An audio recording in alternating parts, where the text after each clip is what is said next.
I listened to Pastor Carter talking on the video about what he would say to himself at 29.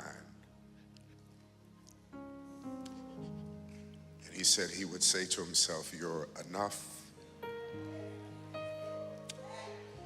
Bryan, you are more than enough."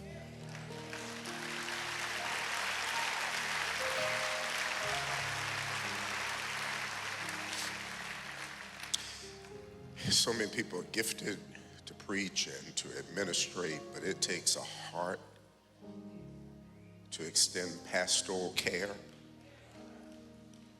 and to take a private moment with somebody who means something becomes a blessing for all of us.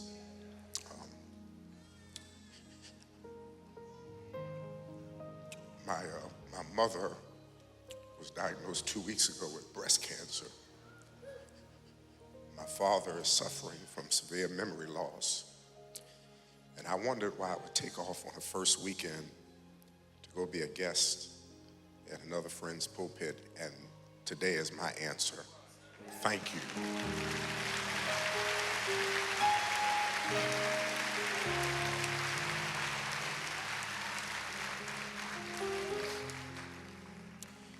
And I'm gonna pay you back for making me stand after all that.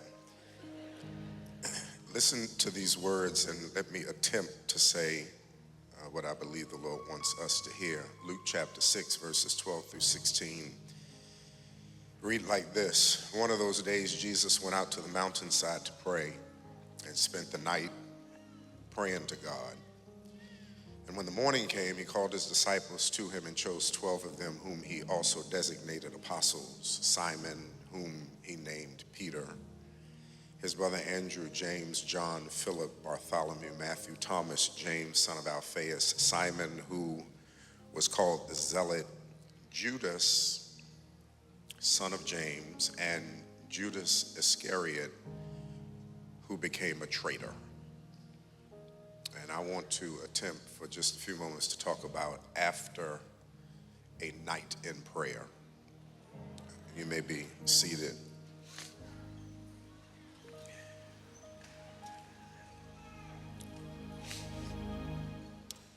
I wonder what Jesus prayed all night on a mountainside.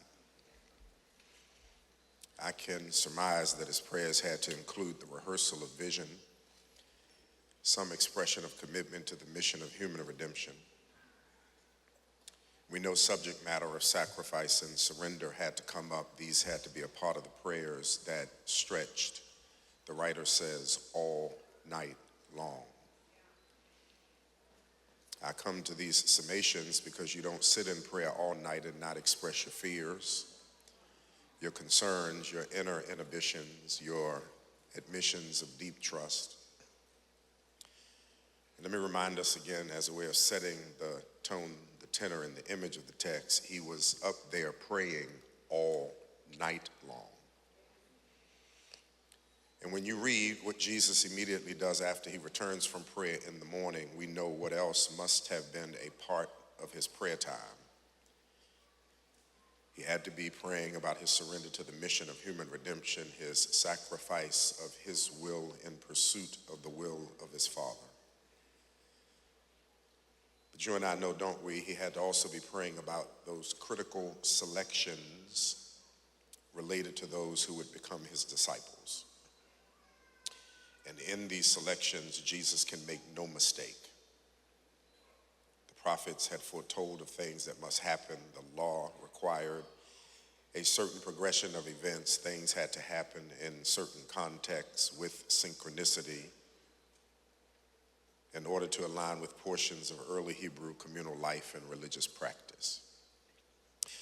So Concord, after a whole night of prayer on the mountainside, talking with his Father, listening to God, Jesus descends in the morning and he makes his selection of the 12 men who Luke says he would later designate as apostles. And among that selection, after a whole night of prayer, asking God who and visioning the path towards human redemption, verse 16, strange to me, it says, and selected among them is Judas Iscariot, who becomes a traitor. And I don't know why, reading this text, I asked a different question of it this time than I had asked in previous readings. You mean to tell me that after all that prayer, stretched all night long, on the mountainside alone with God, and still the unfolding of those prayers could not protect the selection of disciples from having included in those 12 a traitor? And I know why the question hit me, because I have often been so confused about the way things unfold after I have spent so much time in prayer, and how things I've prayed about didn't turn out the way I talked to God about it. I've encouraged people to turn deep issues over to God, and then I have been shocked and surprised at the ways they have turned out. Jesus spent the whole night in prayer asking for clarity, shaping vision, where to go, what to preach, how much display of power, how much restraint to exercise, how long to stay where, when do I attack the system, when do I retreat, when do I force power in a context, and when do I escape a town? All of these prayers with regard to who should be chosen to walk with him as apostles. He is led, he's compelled, he concludes that among the 12 there should be Judas, who Luke says will prove to be a traitor. Here's the ambiguity for me. How do you pray and this happens? Because I thought prayer protects and shields against these realities.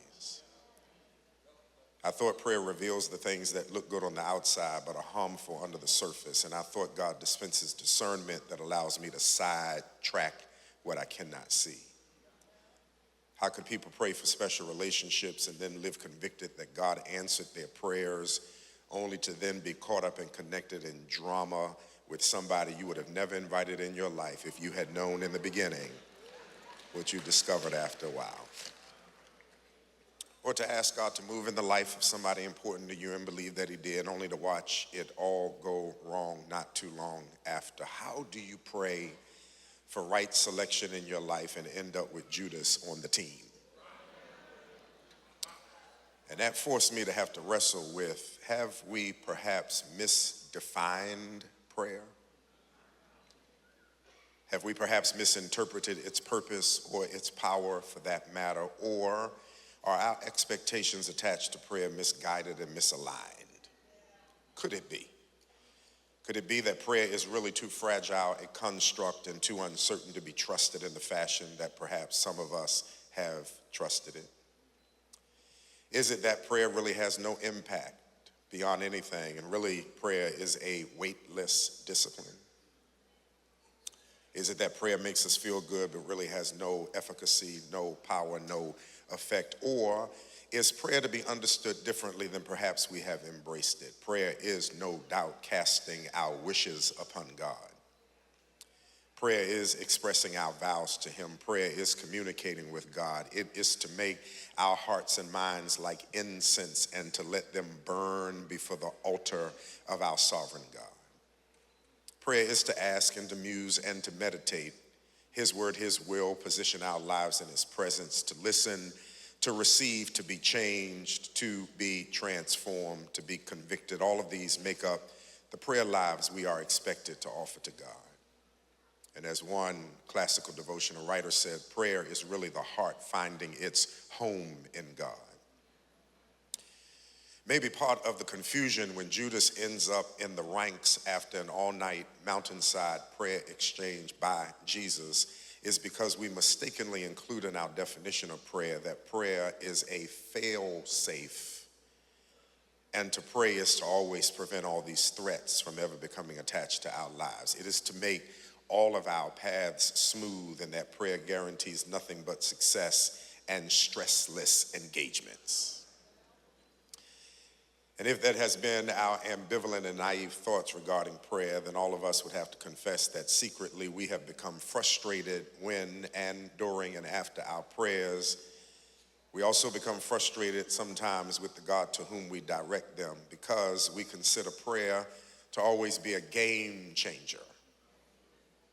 It should be able to manipulate human events and to prevent the painful and the disappointing. It should spot, it should reveal, it should remove, it should extract. It should help us to discern the Judases before they are selected, to prevent betrayal and hurt and pain. But we know, don't we, that life doesn't for us always unfold like that. So we're blessed today in the midst of this kind of worship experience to sit with Jesus and to enjoy glancing around what I think are some teaching possibilities in this text, because Jesus prayed all night on a mountainside and Judas still got on the team. Now, I know what some of you are saying. Of course, Jesus knew that Judas would betray him, but for Christ, who wrestled with the mission to the degree that he himself admitted that it was not easy acceptance of this path for human redemption, if it be possible, let this cup pass from me. He's not walking with easy submission as he's surrendering to the will of the Father. The pain, the suffering, the feeling of abandonment, the insults, the beatings, the bloodshed. He wanted to pass on it all, and he wrestled in his own spirit before submitting to the ultimate will of God. Nevertheless, not my will, but yours be done. So this early selection, even if it is with full revelation of Judas's inner contradictions, it doesn't change what I want us to wrestle with in these moments. You can't give up on prayer. It is your heart connecting to home. It is intimate conversational exchange, but you can't give up on prayer. It does change things. It does influence mindsets. It does alter outcomes. Prayer does convert and change and release power and stir up spiritual gifts. But you can't give up on prayer because you submit to it, express your wishes by the exercise of its disciplines, and it doesn't work out like you thought. In fact, you don't even weaken your confidence in prayer, because along with it comes issues and battles that you thought prayer would have eliminated, or that because you prayed, there would be no disappointments or hurts or shattering experiences.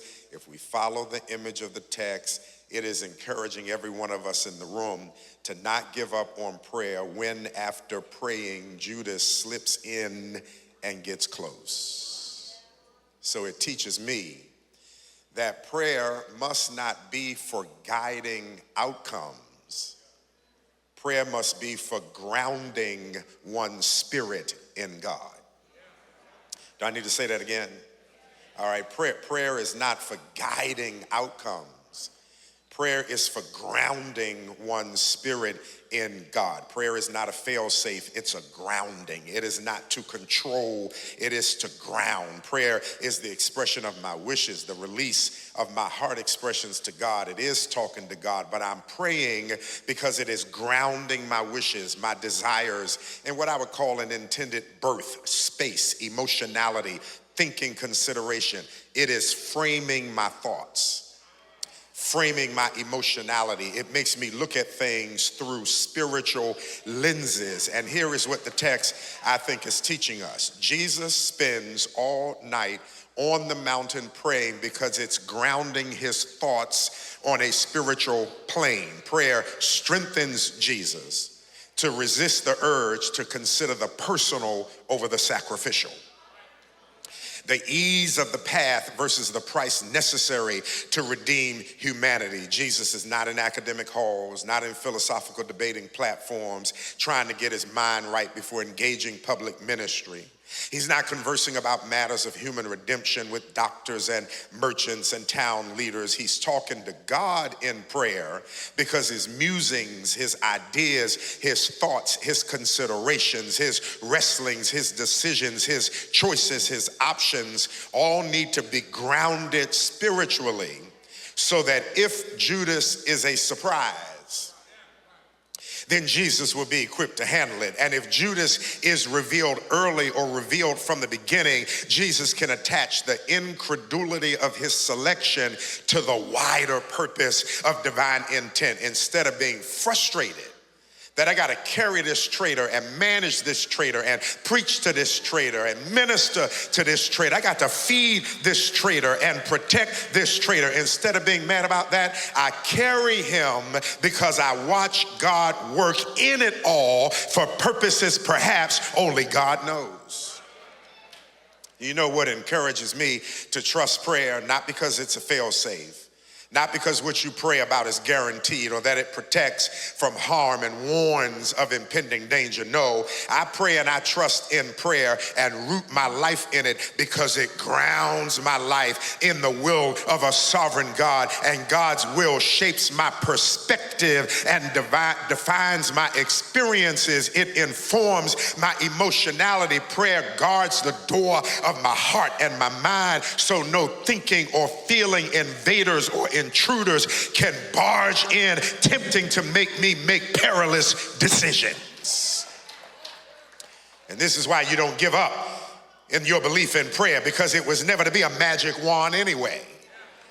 It's not a genie's bottle. It's not a spinning wheel. It's not your chance to manipulate God's will. It is spiritual grounding. It's a weapon of protest. It's an act of human defiance. It's a change in human reliance. Do you know when you pray, you're not attempting to control God, you're grounding your thoughts in the will of God, and you're making the protest statement that no matter how my life unfolds, I'm interpreting it through the lenses of my spirituality. For Jesus, this means while he's praying all night, if as part of that prayer the selection of the first 12 comes up, I'm sure it did.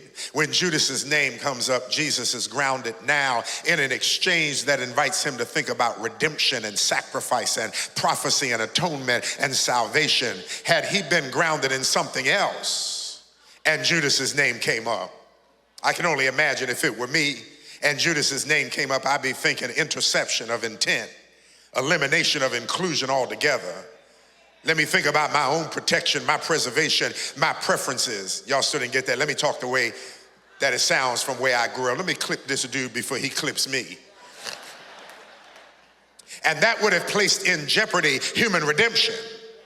Then the lamb would never have been slain as prophecy foretold. He would not have been wounded for our transgressions. There would be no gift of God to cancel out the wages of sin. Thank God Jesus spent the whole night praying because it compelled him to choose obedience and defeat obedience all the way to the cross. This is what helps you when the job gives you the severance check and ushers you out the back door after having provided 15 minutes for you to put your 20 years of work belongings into one box, turn your name badge in and sit in the back parking lot in your car. And because you pray, you ground your thoughts. And when your thoughts are grounded, you think God can only be closing one door because he wants me to identify another door. Who am I talking to in here today? I may be pressing the point too long, but I don't want you to miss it. We don't love God because he eliminates all painful realities. We don't pray because it's a sure guarantee to get what we want or a sure way to ease the strain of travel through this life. No, we pray because it grounds us in a spiritual reality, knowing we're coming up on a toxic election season and the choice is between that which is fragile on one side and that which is fragile and immoral on the other side. And instead of us being concerned about it, if you were interviewing me, asking me, do I feel any sense of uncertainty regarding the future of our country? Absolutely not. Why? Because when I pray, it helps me to remember and rehearse. This is my Father's word. And all things work together for our good. And he that hath begun a good work in us shall perform and complete it until the day of Christ's return. Turn and look at somebody and tell them everything is going to be all right. It puts a certain purpose behind our interpretations. It brings the will of God into our processing. It moves us beyond ourselves and makes us consider how God wants to save and bless others. It adds sacrifice and surrender to our spiritual conversations. And when then what is painful and hurtful and confusing and frustrating and conflicting and confounding gets added to the mix, we get a different view of it when grounded in Jesus Christ, because we prayed about it, even if Judas will still become a traitor. Jesus prayed all night. I'm almost done. He chose Judas despite what it would mean, because prayer helps you to keep going when the path becomes challenging and conflicting. Jesus prayed because it grounded him in things spiritual, but he prayed because it infused him with the strength to keep going, to pour into Judas, to let Judas witness miracles and listen to messages and participate in ministry. He's carrying the money, and all the while knowing that a day was coming when he would give in to those diverging streams that are active in his life, the confusion about his options, the conflict he has regarding money, the ease with which he could be compromised, how cheaply he would negotiate for Jesus's life, and the fact that he'll sell Jesus out at some point. And yet Jesus carried him, let him follow, let him participate, because his ministry to the disciples started with an all-night prayer offering on a mountainside. And whatever God said to him and whatever he said to God, whatever God showed him, whatever Jesus released to him, whatever God reconciled in him, it helped him to keep going when he has to listen to Judas among the disciples. Watch Judas steward things spiritual. Witness Judas sitting at the table that fateful Thursday night when Jesus is betrayed and arrested, after that intimate and sacred moment they share that includes the lifting of the bread and the drinking from the cup. How did Jesus do it? Why am I suggesting all this? Because we celebrate a man who has pastored the church for 20 years, and you have no idea how after leaving the prayer room, he's got to come and minister to people who are not necessarily fans, cheerleaders, or prayer warriors. And he's able to do it because his prayers that night helped him to keep going. There's a God intent larger than the insanity of carrying Judas, who wrestles with so many internal contradictions that he's going to end up selling Jesus cheaply for 30 pieces of silver. I want you to believe in prayer like that. I want you to trust prayer's efficacy. I want you to steward prayer faithfully. I want you to recommend prayer frequently. I want you to make prayer priority. I want you to exercise prayer anywhere. I want you to utter prayers for anything, because you believe that prayer will help you to keep going. You can get frustrated. You can get fatigued at the stresses you face in life, the people you have to deal with, the pressures you are made to live under, the want to quit, the anger of always managing toxicity and craziness. You can't avoid these, and you got to feel it all because you're a feeling being. But don't quit. And the way you stay motivated to not quit is to ground your life in prayer. It's not just expressing thanks and declaring loyalty. It's not just rehearsing the might and the majesty of Jesus. It is to help you keep going. You have to pray, because if not, you'll quit. And you can't. Too much depends on your forward progression, your spiritual growth, your use of gifts. You have to keep going. And prayer is the discipline that God has gifted to us to help us keep going. Your prayers may not change Judas. Your prayers may not change outcomes, especially with respect to his actions or attitudes, but it sure can strengthen you to keep on going. That's why Jesus said men and women ought to always pray and not faint, which means the answer to the prospect of fainting is for me to pray. I don't know who said it, Pastor Carter, when I read it, but I remember so much that I loved it. God had only one son who lived without sin, but he has no sons or daughters who live without prayer. Jesus was constantly in prayer. He prayed before he ate, before great decisions had to be made. In the Garden of Gethsemane before he went to the cross, sometimes he prayed all night. Jesus lived the most beautiful, powerful, majestic life that was ever lived by any human being. And he did this by saturating his life with prayer. If you are ready to quit, I'm gonna sit down. If you're ready to quit, tired of the journey, frustrated with all you have to do, all who need you to keep doing it, don't quit. You can't quit, but what you can do is pray, because prayer will help you to keep going. Karl Barth is one of my favorite theologians. He says, when you clasp those hands in prayer, it is the beginning of an uprising against the disorder of this world. It's almost as if Barth is saying, when you clasp those hands in prayer, when you dare to pray, it is a declaration of war that I'm going to be obedient to God despite my circumstances. You have the capacity to keep going because prayer helps you to keep going by drawing on the grace of God. Turn and tell somebody, so pull on it.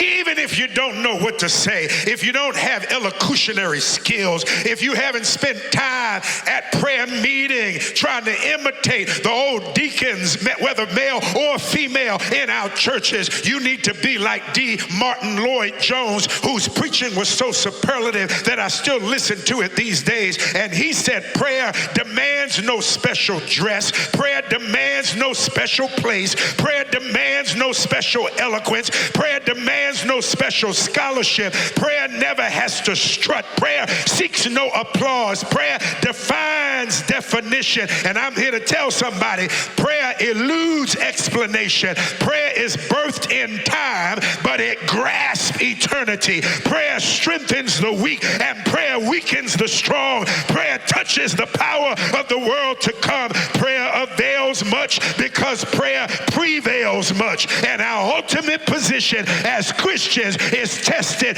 not by our praise. I told you I'm done. Our power is not just revealed by our praise. Our power is not just revealed by our stewardship. Our power is revealed by our prayer lives. In fact, most of us who wander into churches come in to impress. You know why? Because we dress to impress. A compliment is what we're seeking. But if you want me to be impressed with you, let me take a sneak peek into your prayer closet and see if there's any worn out patches on the floor. Let me rub my hand against the altar and see if your tears have evaporated some of the lacquer on your altar. Have I got any company here that when you could not find the words to say, God could take the meditations of your heart and still work it out for your good? That's all I came to say. Turn and look at somebody, grab them by the elbow if you're not scared, and look at them in the eye and tell them whatever else you think regarding my life and whatever else you attach to the description of my life. Tell people that I still believe in the power of prayer. And if you can't find a sophisticated way to pray, if nothing inside of you stands like those I used to hear who would stand at prayer meeting and say, "Oh, thou in whose presence our souls take delight, on whom in affliction we call, our shelter by day and our cover by night, and our eternal home, the Father of Abraham, Isaac, and Jacob." I'm sorry, y'all, I'm messing around until my soda caught on fire. I'm just having a little fun before I dismount the pulpit. But did y'all not hear people who used to pray like that? And when I come to the end of my journey and stick my sword in the sand of time to study one no more, meet me over on the other side and grant me privilege to plant my feet on heaven's shore. If you can't say it as poetic as that, and you find yourself between a rock and a hard place, I have a suggestion for you. It's a good prayer. I've used it many a time. You can say, "Jesus, help in your name." Amen. Have I got a witness here? Slap somebody high five. Tell them just have a little talk with Jesus and tell him all about your troubles, because he'll still hear your faintest cry and he'll answer by and by. You'll feel a little prayer wheel turning and know that the fire's burning. Just a little talk with Jesus will make everything all right. Have I got any company here? Tap 3 people around you. Just touch them on the shoulder. They don't have to know what you pray, but just whisper a small word of prayer for, "Lord, bless him. Lord, elevate him. Lord, sanctify him. Lord, heal him. Lord, promote him. Lord, give him peace. Lord, grant him power.